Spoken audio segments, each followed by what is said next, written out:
Hace unos días leí un artículo del portal estadounidense The National Interest titulado ¿Por qué Rusia es un problema tan terrible? El autor comenzaba recordando que en 1812, durante la invasión napoleónica, los moscovitas incendiaron la capital para dejar a Napoleón Bonaparte sin nada. Y el general francés supuestamente exclamó ¿pero qué clase de gente es esa?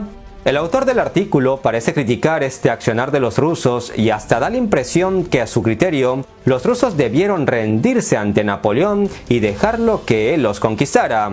Y luego saca una conclusión apresurada. La capacidad de Rusia para influir en el mundo geopolítico no es nada nuevo y tiene mucha historia.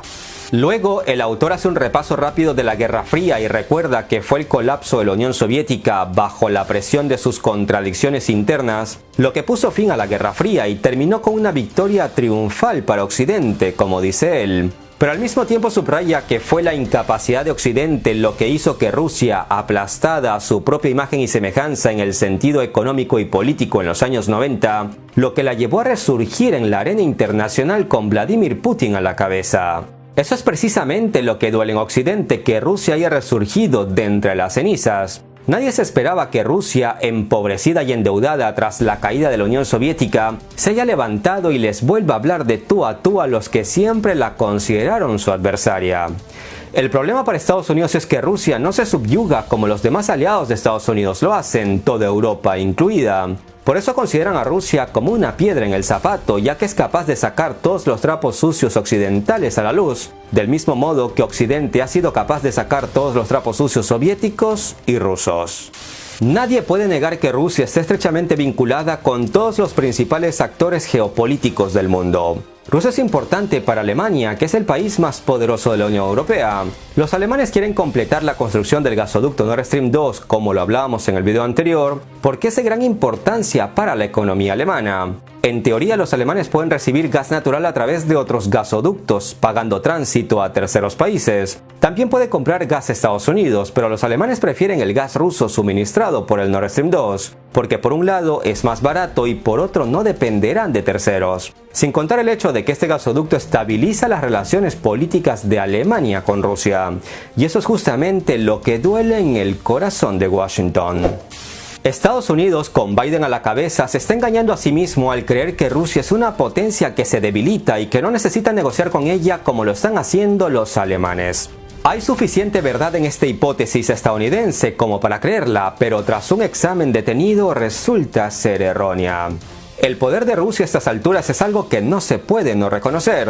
Rusia es una potencia militar igual que Estados Unidos, Reino Unido, Francia y con mucho menos presupuesto. Rusia tiene suficiente gas y petróleo para abastecer al mundo. Rusia también es el mayor proveedor de cereales del mundo. Además, Rusia está vendiendo plantas de energía nuclear, cantidades significativas de materiales de construcción, níquel, diamantes, equipos avanzados de minería y armas de alta tecnología.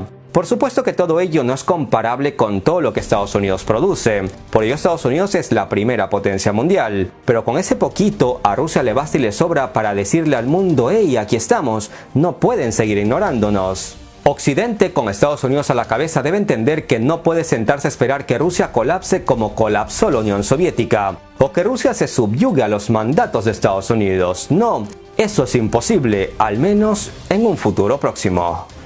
En la actualidad, las relaciones entre Estados Unidos y Rusia son particularmente volátiles. También hay que tener en cuenta que la OTAN no ha cumplido con sus promesas y puso nerviosa a Rusia cuando incluyó hace unos 15 años en la alianza militar a 3 países bálticos, Estonia, Lituania y Letonia, que dicho sea de paso, en su tiempo formaron parte de la Unión Soviética y cuyas fronteras están peligrosamente cerca de San Petersburgo y Moscú. Para Putin, esta es una provocación histórica y geográfica que debe enfrentar incansablemente. Y por más que Putin denuncie cómo la OTAN rodea a Rusia hasta con armamento nuclear, el presidente ruso sabe que esa es la forma de Occidente, concretamente Estados Unidos, para crear tensión y conflictos lejos de sus fronteras. Además existe el conflicto ucraniano, donde la mano negra de Estados Unidos no necesita ser demostrada porque interfieren ahí de manera abierta y descarada. Pocos entienden que Rusia quiere que los países que alguna vez formaron parte de la Unión Soviética, como Ucrania, Georgia, Estonia, Lituania o Letonia, dejen su resentimiento por el legado soviético y le echen la culpa a Moscú de todo lo ocurrido en este oscuro y negro pasado. ¿Por qué a usted le cuesta tanto